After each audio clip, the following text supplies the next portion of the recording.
Hello दोस्तों, good evening. कैसे हैं आप सब लोग? Welcome back to channel. Hope करते हैं आप सब लोग बढ़िया होंगे। तो दोस्तों, आज का दिन का वीडियो मैं बना नहीं पाया, तो सोचा शाम को आपसे मुखातिब हो लिया जाए।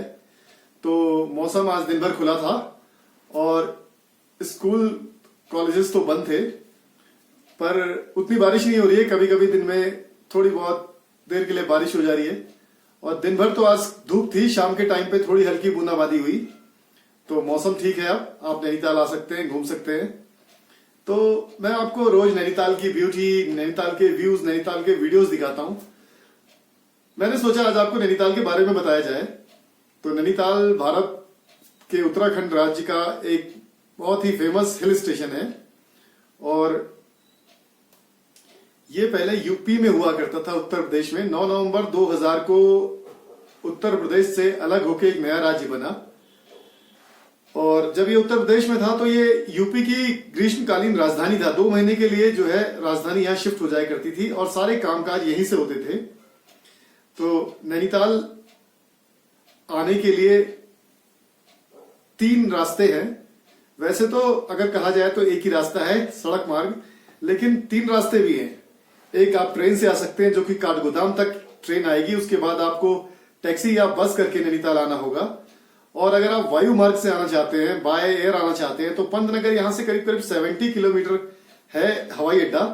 आप वहां आ सकते हैं। उसके बाद वहां से टैक्सी करके और दिल्ली या लखनऊ से आएंगे तो दिल्ली से करीब करीब 300 किलोमीटर के आसपास और लखनऊ से 400 किलोमीटर के आसपास नैनीताल पड़ता है, जो कि आप एक दिन में कवर कर सकते हैं और आ सकते हैं यहाँ पर।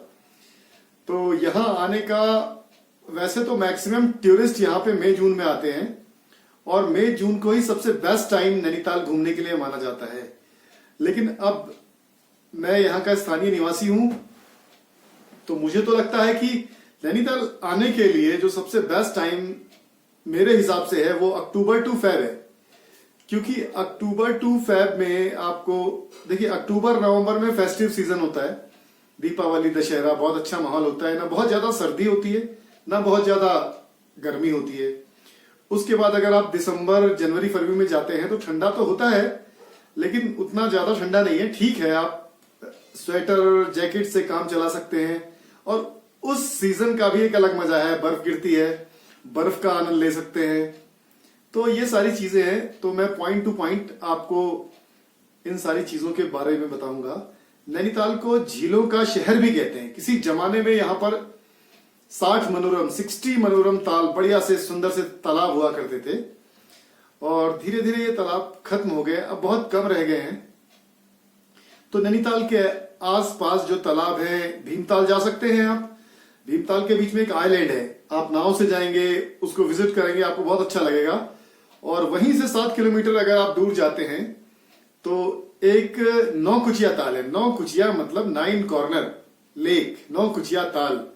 तो वहां पर आपको कश्मीर जैसा मजा आएगा। वहां पे आपको शिकारा टाइप की बोटिंग मिलेगी और जैसे जैसे समय बढ़ता गया बहुत सारे एडवेंचर स्पोर्ट्स डेवलप होते गए। तो आप नौकुचिया ताल जाएंगे तो आप पैराग्लाइडिंग कर सकते हैं, आप जिप लाइन कर सकते हैं, वैली क्रॉसिंग कर सकते हैं, जॉर्बिंग कर सकते हैं।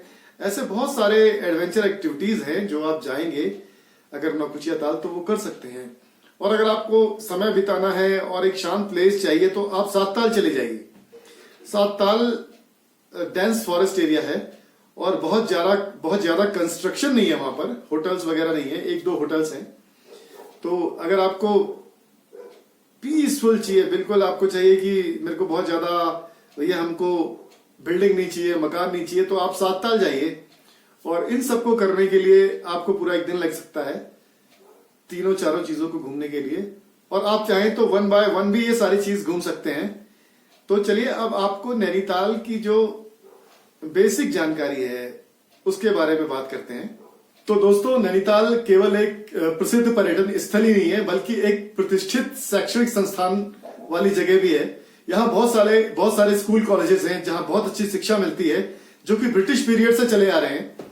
यहाँ पर बहुत बेहतरीन स्कूल सेंट जोसेफ है, सेंट मैरीज है, ऑल सेंट्स है, बिरला है और शेरवुड है, जिसमें अमिताभ बच्चन, डैनी जोन जप्पा, ऐसे बहुत फेमस लोग पढ़े हैं यहाँ पर।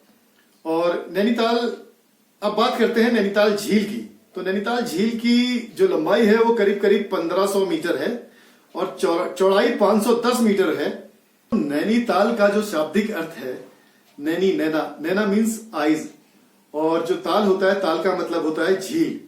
तो इस तरह से नैनीताल का नाम पड़ा है। किसी जमाने की बात है, जो झील है वो आइस के शेप में दिखती थी, तो इसका नाम नैनीताल पड़ा। लेकिन वक्त के साथ साथ लैंडस्लाइड होता रहा, पहाड़ जो खिसकते रहे, पत्थर नीचे आते रहे, तो एक तालाब थोड़ा दब गया। तो अब जो ये है आइस के शेप में ना होके मैंगो के शेप में दिखाई देता है। तो अगर आपने मेरा वीडियो देखा होगा पहले, तो उसमें ऊपर से ये जो लेक है वो मैंगो के शेप में दिखाई देती है। और नैनीताल नाम से पहले भी नैनीताल के 2 नाम थे। इससे पहले इसको नयनताल कहते थे और उससे भी पहले इसका नाम था त्रिऋषि लेक।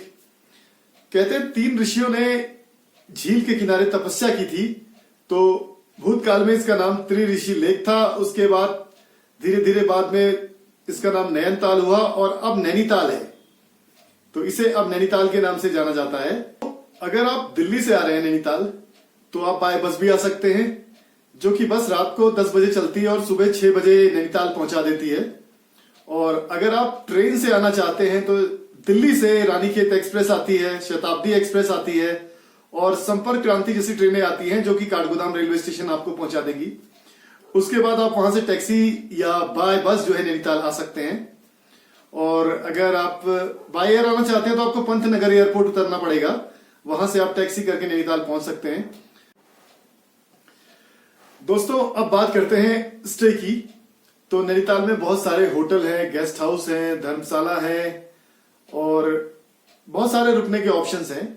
लेकिन अगर आप मई या जून में आ रहे हैं तो आप होटल की बुकिंग करवा के आइए, अदरवाइज आपको यहाँ प्रॉब्लम होने वाली है, क्योंकि मई और जून में बेतहाशा भीड़ होती है।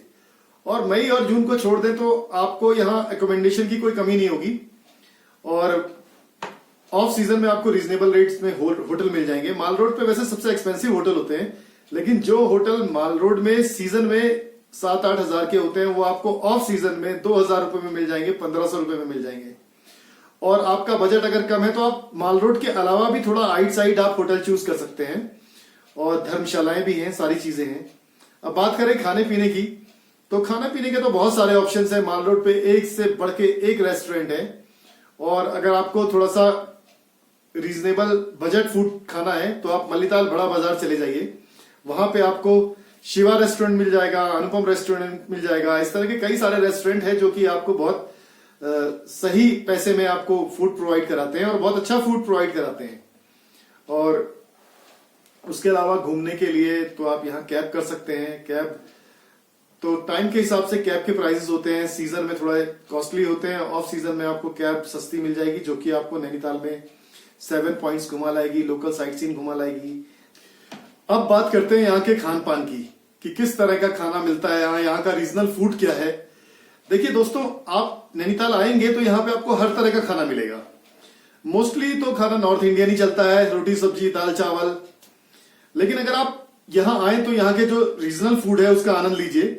रीजनल फूड में आपका मडवे की रोटी, एक मडवा होता है, मडवे का आटा होता है, उसकी रोटी बनाते हैं, वो बहुत टेस्टी होता है। और भट्ट की चुड़कानी, घौत की दाल और एक भांग की चटनी होती है, तो आप उसका आनंद ले सकते हैं। और नींबू का सन्ना, नींबू होता है बड़ा नींबू पहाड़ी, उसको काट के उसमें बहुत सारी चीजें मिला के उसको खाया जाता है, तो वो बहुत बढ़िया चीज है। अगर आप कभी आए, और यहाँ का रायता मत भूलिएगा आप, पहाड़ का जो कुमाऊं का रायता है वो उसका स्वाद लाजवाब होता है।